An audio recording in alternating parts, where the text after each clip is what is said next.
ला ला ला ला ला ला ला ला।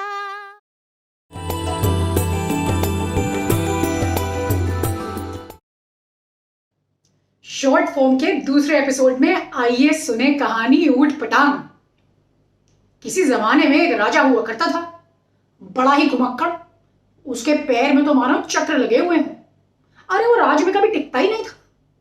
कभी इधर जाए कभी उधर जाए, कभी एक हफ्ता घूमने के लिए निकल जाए, कभी 2-3 महीना निकल जाए। अब एक दिन राजा ने भरे दरबार में सुबह सुबह ऐलान कर दिया कि हमने तय किया है, इस दफा हम एक नहीं, दो नहीं, 3 हफ्ते नहीं, महीने, 3 नहीं, 3 चको 12 महीनों घूमेंगे। यानी कि हम एक बड़ा सा कारवां लेकर पूरे साल घूमेंगे। राजा की ये बात सुनकर सबको लगा है सरफिरा राजा है क्या। सब लोग डर भी रहे थे कि भाई 1-2 हफ्ते महीने तो चलता है, लेकिन 1 साल तक राजा नहीं रहेगा तो होगा क्या हमारी सुरक्षा का क्या होगा, हमारी रक्षा कौन करेगा। राजा ने उन सब के चेहरों में जो आशंका थी वो भापी और बोला, ना आप लोग घबराइए नहीं, मैं सारे पुख्ता इंतजामात करके जाऊंगा। आपकी सुरक्षा की व्यवस्था करके जाऊंगा, आपके खाने पीने की व्यवस्था करके जाऊंगा, आपको किसी भी प्रकार की दिक्कत नहीं होगी। मैं ऐसी सुरक्षा इंतजाम करके जाऊंगा कि ना तो हमारे महल को, ना कि पूरे राजपाट को, और ना ही हमारी प्रजा को, यानी कि आप सबको कोई तकलीफ हो। यह कहकर राजा ने ऐलान करा कि भाई जो हमारे गृह मंत्री हैं और जो हमारे रक्षा मंत्री हैं वो ये योजना बनाएंगे कि किस प्रकार हमारा राज्य सुरक्षित रहेगा हमारे पीठ पीछे। और विदेश मंत्री एवं जो हमारे प्रधानमंत्री हैं वो ये नियत करेंगे कि हम किधर किधर और कब कब घूमने जाएंगे। ये कहकर राजा मुस्कुराता हुआ, गुनगुनाता हुआ अपने राज सिंहासन से उठा और चलता बना। सभा वहीं समाप्त हो गई। उसके ठीक 10 दिन बाद राजा ने फिर अपना दरबार बुलाया। सबके सामने गृह मंत्री, राज्य मंत्री, सुरक्षा मंत्री, सेनापति, मुख्यमंत्री, प्रधानमंत्री सभी ने अपनी अपनी योजनाएं पेश करी। जब राजा और उसकी प्रजा को और उसके खास मंत्रियों को, ये उसके जो मंत्रिमंडल था उसको ये तसल्ली हो गई, इत्मीनान हो गया कि भाई राजा जब घूमने जाएगा तो उसके पीठ पीछे राज की पूरी सुरक्षा रहेगी, और राजा जब जाएंगे जहां जहां वहां राजा की भी सुरक्षा रहेगी। तब उन्होंने ऐलान करा कि राजा जी अब सारी सुव्यवस्था हो चुकी है, इसीलिए आप निश्चिंत हो घूमने की तैयारी करें। सभी राजदरबारी भी और सभी जो प्रजा थी वो भी अब इत्मीनान से थे। तो राजा ने ऐलान करा, तो ठीक है, आज से ठीक 1 हफ्ते बाद सुबह 4 बजे हम घूमने के लिए कूच करेंगे। आखिरकार वो दिन आ गया। भोर हुई और उसके साथ साथ राजा उठा, शंखनाद हुआ और राजा ने अपने प्रधानमंत्री से पूछा और रक्षा मंत्री से पूछा एवं विदेश मंत्री से पूछा, तो ये बताइए कि पहले हम किस ओर रुख करेंगे। रक्षा मंत्री ने और उसके विदेश मंत्री ने बोला, महाराज 1 उंगली का चयन करें, यानी कि 1 उंगली चुने। महाराज ने ये बीच वाली उंगली पे हाथ रख दिया। तो सभी एक साथ बोल पड़े, महाराज इसका मतलब ये है कि हम अपनी शोभा यात्रा शुरू करेंगे पूरब दिशा से। उसके बाद वो सब निकल लिए। 4 दिन और 4 रातें चलने के बाद राजा और उसका कारवां एक ऐसी जगह पहुंचे जहां चारों तरफ पहाड़ ही पहाड़ थे। पहाड़ की चोटियां जो थी वो थोड़ी थोड़ी बर्फ से ढकी हुई थी। घना जंगल था चारों तरफ, और नीचे कलकल कहीं राजा को सुनाई दिया कि नदी बह रही है। राजा उस जो हवा में और उस समा में मंत्रमुग्ध हो गया। उसने ऐलान करा, ठीक है, हम यही पड़ाव डालेंगे पूरे 3 महीने के लिए। उसके बाद कैसे कैसे दिन बीतने लगे किसी को पता ही नहीं चला। राजा रोज स्वच्छंद घूमता, कभी वो इस डगर निकल जाता तो कभी उस ओर, कभी इस पगडंडी तो कभी उस पथ। और सभी लोग खुश थे क्योंकि राजा के साथ सैनिक, खानसामा, रसलदार, उसके सेवक, उसके सैनिक, उसके मंत्री, संतरी सब गए थे।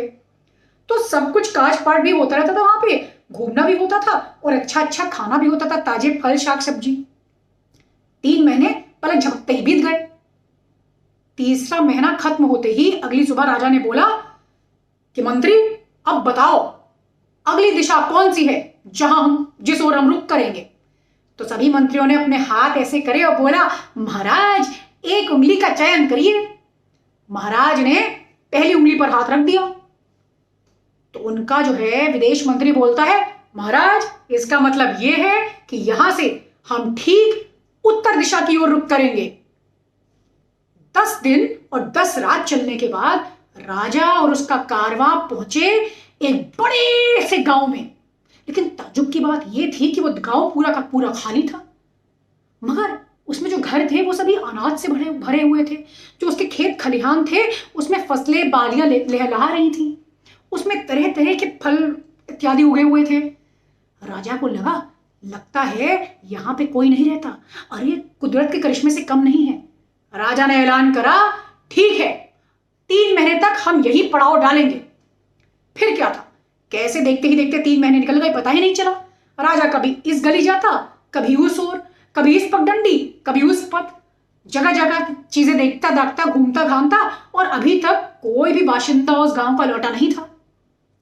उसके बाद जैसे ही 3 महीने खत्म हुए, राजा ने फिर ऐलान कर दिया, हाँ तो अब यह बताओ विदेश मंत्री कि अब हम किस ओर रुख करेंगे? विदेश मंत्री ने बोला, महाराज एक उंगली का चयन करिए। तो महाराज ने कनिष्ठा पकड़ ली। विदेश मंत्री बोला, जाहिर सी बात है, इसका बस ये अर्थ है कि अब हम दक्षिण दिशा की ओर रुख करेंगे। महाराज ने बोला, ठीक है, तय हुआ। अगले दिन सुबह होते ही वो लोग कूच करे दक्षिण दिशा की ओर, और 12 दिन और 12 रातें चलने के बाद वो पहुंच गए एक ऐसी जगह पर जो एक बड़ा सा द्वीप था, और द्वीप के चारों तरफ जैसे कि होता है समुद्र था। अब राजा को वहां जाकर बड़ा मजा आया। उसने बोला कि ठीक है, हम कम से कम 1-2 महीना यहीं पे पड़ाव डालेंगे। अब राजा को बड़ा मजा आया क्योंकि द्वीप था, द्वीप के चारों तरफ पेड़ ही पेड़ थे। राजा कभी लहरों की शोर को सुनता हुआ मग्न रहता, कभी वो जंगल के बीच चला जाता, कभी वो पेड़ पे चढ़कर फल फूल तोड़ता खाता इत्यादि। कैसे कैसे 1-2 महीने निकल गए, पलक झपकते ही पता ही नहीं चला। राजा ने अगली सुबह फिर अपने मंत्री को बुलाया और बोला कि अब हम किस दिशा की ओर चलेंगे, हमारे पास अब केवल 4 महीने रह गए हैं। तो विदेश मंत्री ने बोला, महाराज एक उंगली का चयन करिए। तो महाराज ने पकड़ ली ये वाली उंगली। मंत्री बोला, मतलब साफ है, अब हम जाएंगे पश्चिम दिशा की ओर। अगले दिन पौ फटते ही राजा ने सीधे पश्चिम दिशा की ओर रुख करा। 6 दिन और 6 रातें चलने के बाद राजा और उसके कारवां ने अपने आप को एक बड़े से रेगिस्तान के बीचों बीच पाया। मगर ये रेगिस्तान अमूमन तौर पर जिस तरह के रेगिस्तान हुआ करते हैं वैसा बिल्कुल नहीं था। अब देखिए, जो रेगिस्तान है उसके दूर दूर तक, मीलों मील तक केवल रेत ही रेत दिखती है, और दूर कहीं क्षितिज। मगर ये जो रेगिस्तान था हमारा, इसके 8 छोर थे, और हर एक छोर के पास ही था एक बड़ा सा पथ जो कि एक जंगल को जाता था। और जंगल के पथ पर कम से कम 50-60 पगडंडियां थी। यानी कि राजा अगर किसी एक छोर को पकड़ता और उसके पथ पर चलता जंगल की ओर, तो कम से कम उसके पास 50 पगडंडियां थी चलने को और खोजबीन करने को और खो जाने को। राजा बहुत खुश हुआ। उसने ऐलान कर दिया कि हम इस अनोखे रेगिस्तान में ही पड़ाव डालते हैं, और क्योंकि अब हमारे पास यही कोई 3-4.5 महीने बचे हैं, तो हम बचा खुचा सफर यही पूरा करेंगे और उसके बाद अपने देश लौट जाएंगे। सभी ने वहां पर पड़ाव डाल दिया। दिन हंसी खुशी बीतने लगे। कभी कोई साग सब्जी तोड़ के लाता, कभी कोई किसी जंगल जाता, कभी राजा इधर विचरता, कभी राजा उधर विचरता। एक दिन जब 2 महीने गुजर गए, तो राजा को लगा कि भाई ये साग सब्जी फल वल खाना तो बहुत बढ़िया है, मगर थोड़ी तलब हो रही है, जरा थोड़ा मांसाहारी खाना मिल पाता।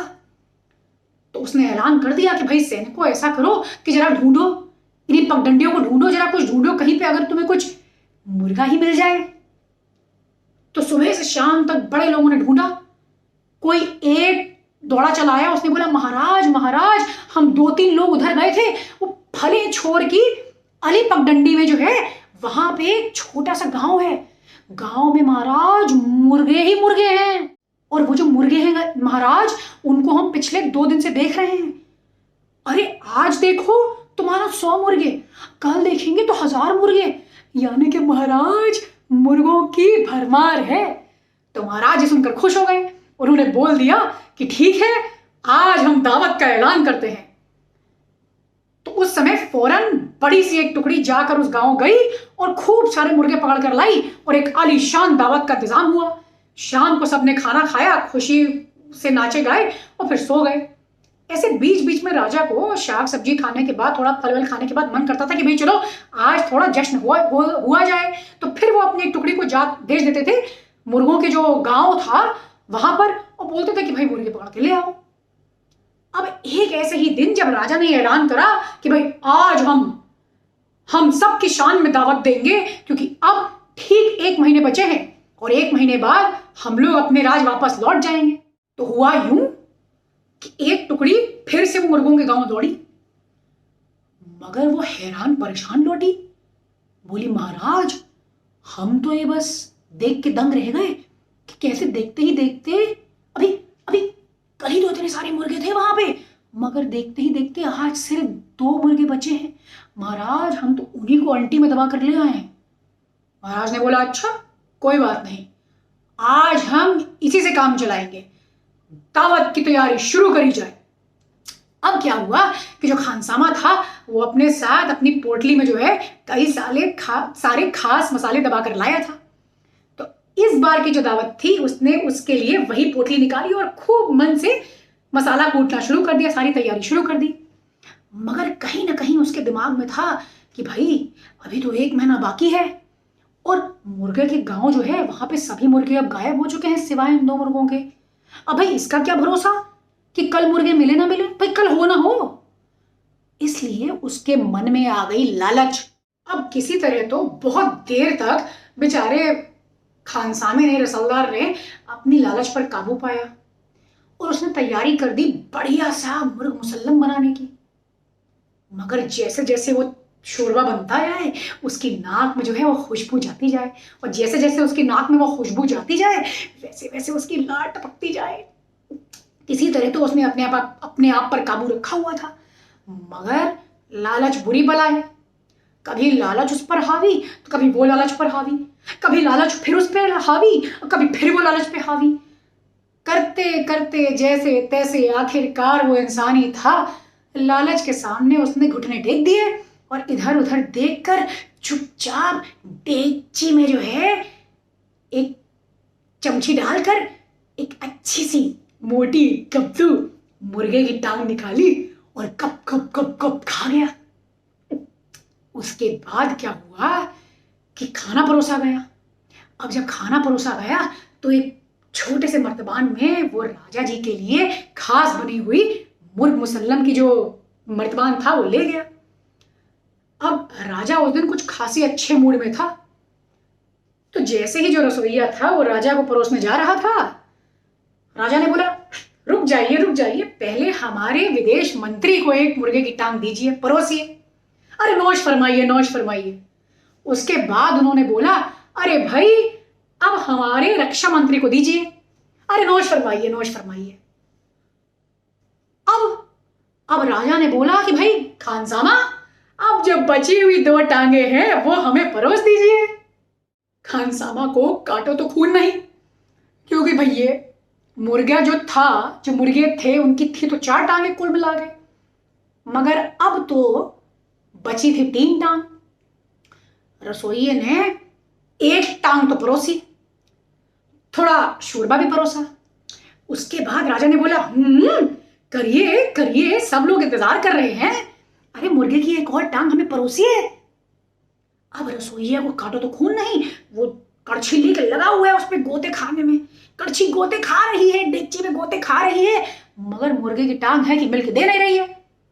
राजा ने बोला, अरे इतनी देर क्यों हो रही है, फौरन हमको परोसिए। अरे हमारे जो साथ के लोग हैं वो खाने के लिए इंतजार कर रहे हैं। राजा की ऊंची आवाज सुनते ही खानसामा के पैर कांपने लगे डर के मारे। उसने बोला, महाराज मुझे माफ कर दीजिए महाराज, पर मैंने जो मुर्गा बनाया है आपके लिए उसकी बस कुल मिला के 3 टांगे हैं। महाराज ने बोला, क्या झूठ बोलते हो तुम? अरे मुर्गे की कभी क्या 2 मुर्गों की 3 टांगे हो सकती है? भाई 2 मुर्गा तो यानी कि 4 टांगे? अरे भाई मुर्गे की तो 2 टांगे होती हैं। खानसामा बोला नहीं महाराज नहीं, आप खुद सोचिए, ये उस अजूबे गांव के मुर्गे हैं। अरे इस मुर्गे की एक ही टांग थी, इसीलिए डेगची में मुर्गे की कुल मिलाकर बस 3 टांगे थी। महाराज ने बोला है बदबा, अरे झूठ बोलते हो हमसे, अरे ऐसे कैसे, जरा बताओ, जरा हमको भी समझाओ, हम भी सुने। खानसामे का दिमाग तेज दौड़ा। उसने बोला महाराज, अरे जब गए दिन ये रक्षा मंत्री के जो 2-3 सैनिक थे और मैं जब मुर्गे के गांव गए तो हमने अपनी आंखों से क्या देखा कि 2 मुर्गे एक मोटरसाइकिल में बैठ के तेजी से जा रहे हैं। और महाराज जैसे ही वो आगे गए, एक बड़ा सा पत्थर था जिसमें उनकी मोटरसाइकिल टकराई और वो गिर गई। महाराज एक मुर्गा तो उड़ के फुर से नीचे आ गया, मगर जो मोटरसाइकिल चला रहा था महाराज, वो उसकी जो टांग थी ना, एक वो मोटरसाइकिल के नीचे ही दब गई। महाराज हो ना हो यही मुर्गा है। महाराज ने बोला कौन सी साइकिल, ये साइकिल क्या होता है, मोटरसाइकिल के क्या है ये बताओ कि मुर्गे की दूसरी टांग गई कहां। राजा गुस्से में था। उसने बोला हाँ हाँ ये क्या बकवास है। तभी एक सैनिक बोला महाराज लगता है इसका दिमाग खराब हो गया है। अरे ये मोटरसाइकिल क्या होती है, और भला बताइए मुर्गे भी कभी उड़ते हैं। महाराज ने बोला हाँ तुम झूठ बोल रहे हो, अरे मुर्गे कभी उड़ते हैं, और ये मोटरसाइकिल क्या चीज होती है। बेचारा खानसामा बोला महाराज अब मैं आपको किस विध समझाऊं, मगर सच में ये सच बात है। महाराज का गुस्से का पारा नहीं था, उसका पारा खूब चढ़ चुका था। उसने ऐलान करा कि फौरन इस कमबख्त को गिरफ्तार किया जाए और इसको कारागार में डाल दिया जाए। वो बेचारा जो खानसामा है कई दिन और कई रात बंधा रहा, बंदी बना रहा, और राजा ने यह ऐलान कर दिया कि जब तक ये सच ना बोले कि मुर्गे की 2 टांगे थी, इसको ना तो खाना दिया जाएगा और ना ही पानी। बेचारे की किस्मत बड़ी खराब थी। ठीक 12 बजे दिन के उसको राजा के सामने पेश किया जाता खुले रेगिस्तान में, और राजा उससे पूछते हाँ भाई खानसामा मुर्गे की कितनी टांगे थी। बेचारा खानसामा बोलता महाराज एक। राजा गुस्सा हो जाता और बोलता इसको वापस कारागार में डाल दिया जाए। अब करते करते करते करते कुछ 1 आध हफ्ते बचे हुए थे।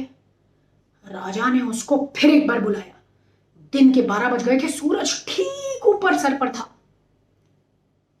इस समय जो बेचारा खानसामा था उसके कोई शक्ति नहीं थी, क्योंकि ना तो उसने खाया था ना तो उसने पिया था। इसलिए बेचारा खानसामा जीर्ण शीर्ण गंभीर स्थिति में था।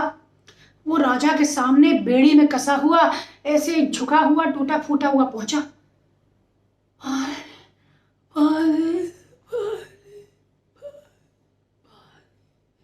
पानी मांगता हुआ।